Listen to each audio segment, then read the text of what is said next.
महाराष्ट्राचं कृषी मंत्रीपद म्हणजे काटेरी मुकुट असल्याची चर्चा राजकीय वर्तुळात सुरू झाली आहे।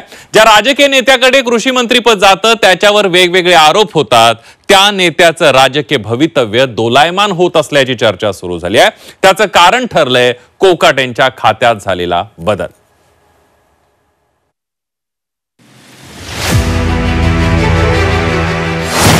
कृषी मंत्रीपद नको रे भाऊ। कृषी खात्यामुळे मंत्र्यांची अडचण। कृषी मंत्रीपद आणि वादाचं समीकरण कायम। महाराष्ट्रात कृषी खात्याला अनन्यसाधारण महत्व आहे। मात्र गेल्या 1.5 दशकात याच कृषी खात्याच्या मंत्र्यांमागे वादाचं ग्रहण लागलंय। ज्याच्याकडे कृषी खात्याचा पदभार जातो तो मंत्री वादाच्या भोवऱ्यात अडकतो, हा इतिहास आहे। माणिकराव कोकाटे यांच्याकडे कृषी खात्याचा पदभार होता। आधी सततची वादग्रस्त वक्तव्य आणि नुकताच रमी खेळतानाचा कोकाटेंचा व्हिडिओ व्हायरल झाला आणि कोकाटेंना कृषी मंत्रीपद गमवावं लागलं। एखाद्या वादामुळे कृषी खातं सोडावं लागणारे माणिकराव कोकाटे एकटे नाहीये, तर यापूर्वी अनेक नेत्यांना कृषी मंत्री पदावर असताना अनेक अडचणींचा सामना करावा लागलेला।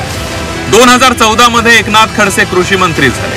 खडसेंवर वेगवेगळे आरोप झाल्यानं त्यांना मंत्रिपदाचा राजीनामा द्यावा लागला।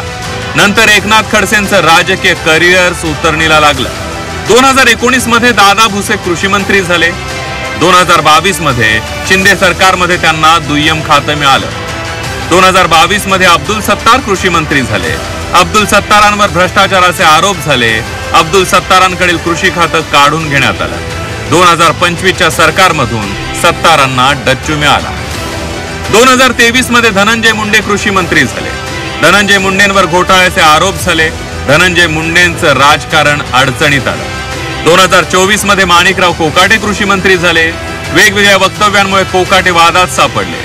विधिमंडळात रमी खेळतानाचा त्यांचा व्हिडिओ समोर आला।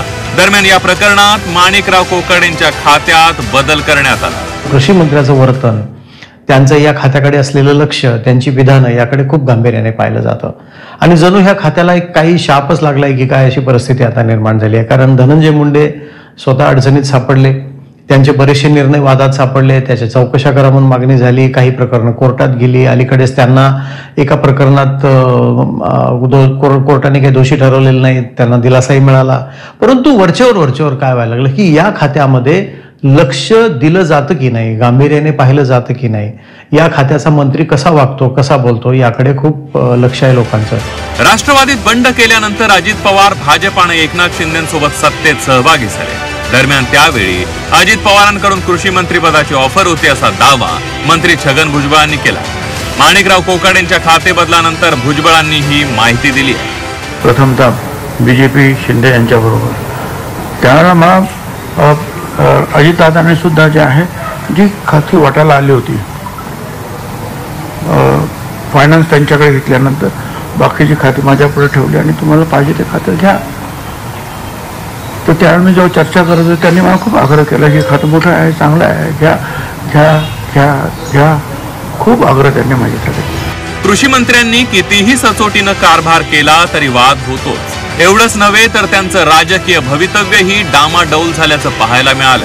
त्यामुळे छगन भुजबळांसारखे अनेक नेते देखील कृषी मंत्रीपद नको रे भाऊ असं म्हणत असतील।